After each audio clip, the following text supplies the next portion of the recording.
Sada ćete biti još više šokirani, dakle, apsolutno, mene je ovo iznenadilo. Vidjet ćete koliko se sljedeća priča, i molim vašu pažnju, uklapa u ovu priču. Dakle, u britanskom domu Lordova, gdje se kroji ta svjetska politika, pričalo se o Bosni i Hercegovini, vrlo ozbiljan skup sa Lordovima je pričao i Michael Rose, komandant UNPROFOR-a u Bosni i Hercegovini u vrijeme rata, a više je nastupao kao ruski general nego britanski, minimizirajući miješanje Rusije u balkansku i BiH politiku. 5 days down je nastupio, oštro i kako sam kaže, a zvali smo ga nakon ove rasprave, pa je rekao i u toj raspravi i nama da je previše rekao od onoga što zna. Pogledajte ovu ekskluzivu, onako kratko u CD-u, a odmah nakon CD-a integralan snimak sa prijevodom nakon CD-a. Nisam vidio.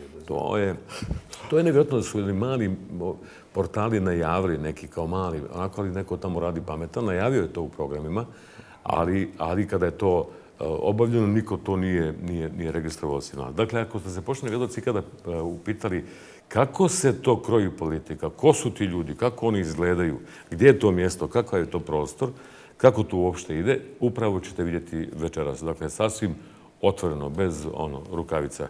Dakle, gledanje ovog priloga i pažnja obavezne. Rose, good morning and welcome to this committee and thank you for agreeing to come and talk to us. Our minds are on our current inquiry, just beginning, which is on the situation in the West Balkans. Have they been, the apparent peace that has followed, is that fragile or is that real?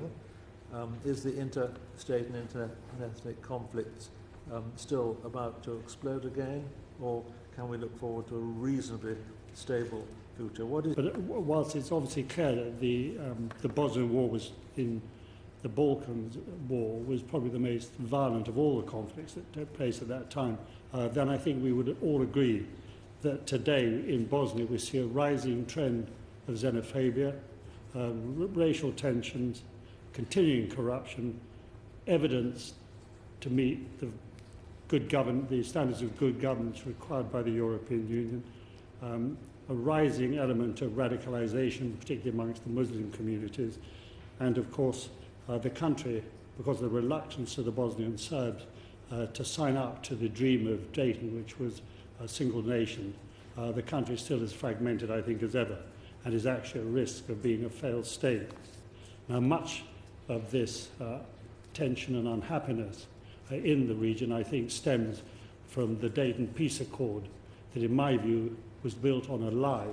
The war finally came to an end in 1995, not because of the NATO bombing, but because in August of 1985, the Croatian-led force under Operation Storm invaded Bosnia from the west, and for Op Storm was merely a staged, managed event that had been prearranged by Milosevic and Tudjman. Whether all this could bubble up again and we could find ourselves back where we were.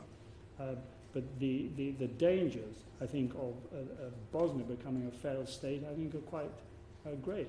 I mean, particularly with the reluctance of the Bosnian Serbs to sign up to the idea of having a single entity in that country. But I think there is a serious danger. And then added on top of that, you've got the sort of jihadists who are coming through and being exported. What, in practical terms, can be done to prevent at least the likelihood, the possibility, or even the probability of it becoming a failed state? I mean, I don't think one should totally despair. There obviously is a lot of feeling amongst especially the displaced people, Serbs who live in Republika Srpska. You'd end up with the Croatian element moving across and joining Croatia, and then Europe having to sustain a tiny little unworkable state, a Muslim state in the middle.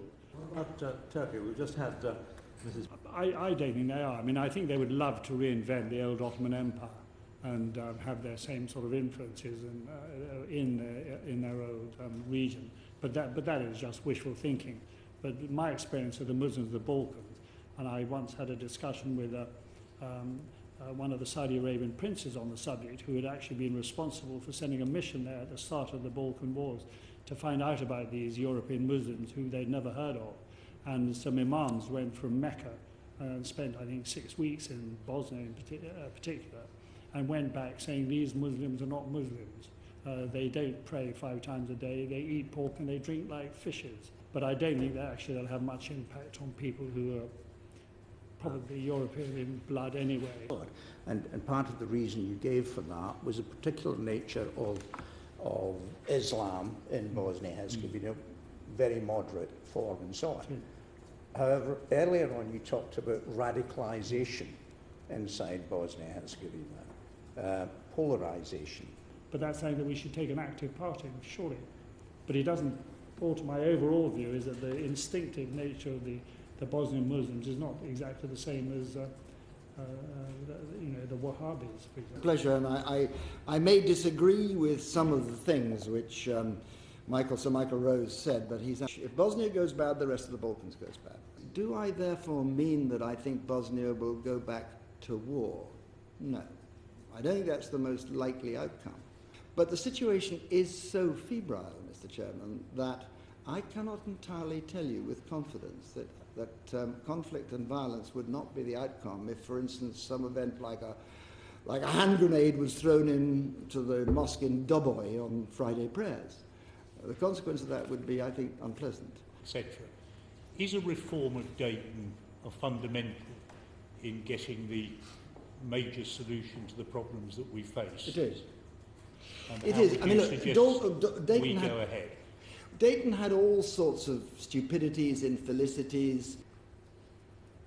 Baroness Helic, there's a great Bosnian phrase which goes, da komčet setni krava.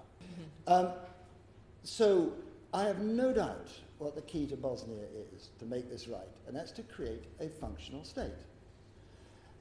For as long as the state wastes its vast money, not vast money, very limited money, on this vast institution, you know, with 10 prime ministers and 10 ministers of the interior, because all the cantons have one.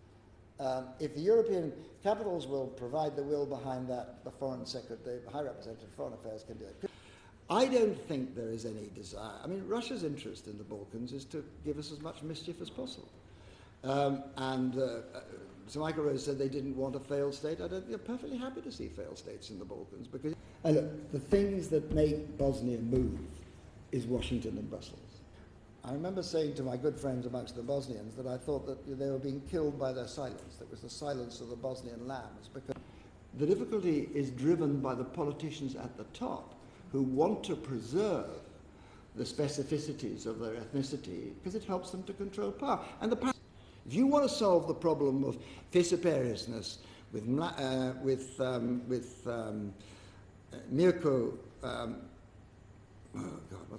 the Prime Minister of the Republic of Srpska, how can I forget him? Milorad Dodik. He has a picture of me on his wall that he sticks pins into, by the way. Some Liberal Democrats do that as well, you're quite right, Chief.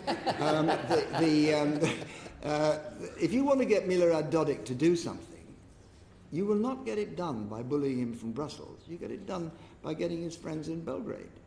And you then say to Belgrade, as part of your accession process, we are not going to accept you to be a member of the European Union unless you pursue European Union policy in Bosnia and Herzegovina. All those conditions look a bit remote, don't they? Yes. No more accession, says Mr. Juncker. Americans not interested. Yes, I mean, I don't know if you're picking up, and maybe I shouldn't say this. I don't know, we're on the record, obviously. I've heard some quite interesting stuff that the Canadians are now thinking of this. If it is right that Trudeau is thinking about an Atlantic, a sort of Canadian-European axis to drive forward some stuff in the Balkans, I think that's quite a significant new step. You picked up on that, but there's some people quite actively talking about it. I've heard it from Ottawa. 2 sessions this morning have been dominated by Bosnia. And we haven't heard very much. We've heard a little, but I think I'd like to hear more with regard to the influence of Serbia in all. I mean, Republika Srpska, the Serbs do not want Republika Srpska to be part of Serbia. They treat, by the way, the word Bosniak has come to mean a Bosnian Muslim, but the original meaning of Bosniak was somebody who came from Bosnia, and it was a derogatory term. And in Belgrade, if you went to Belgrade, they use the word Bosniak in its derogatory hic primitivno meaning for the people who came from Banja Luka, Serbs though they were. It is important to them, but only in terms of the internal national politics. I don't think they've got any intention of doing anything, you know, which is reincorporating Republika Srpska into Belgrade. Banja Luka to ensure that Bosnia is seen as a dysfunctional state. Yep. So every time that these conditions need to be fulfilled, you have a last-minute withdrawal from the Banja Luka support for it. That is, Mr. Chairman, that is so true. That is exactly what the Prime Minister of Republika Srpska is doing. I don't think he's a nationalist. I think he's an opportunist in the same way as Milosevic was, and he uses nationalism as his lever. But his policy is exactly the same policy as the policy of Mirko Đukanović, the Prime Minister of Montenegro. And in Montenegro, they simply made the federation with Serbia completely unworkable until we lost patience and said, "Okay, have your own independence." And this is what is happening as well. And then, I'm afraid that he's also very cannily playing the ability to bring other European Union nations to the position which says they're never going to work together, let him get on with it, just let it happen. So he has diplomatic representation in Brussels, and I'm afraid to say Brussels officials see the diplomatic representative of Republika Srpska in Brussels. Excuse me, this is not a state. It's a man who pretends that he's got a state within a state. Why do we give any diplomatic representation? Or why do we pay any notice to these people?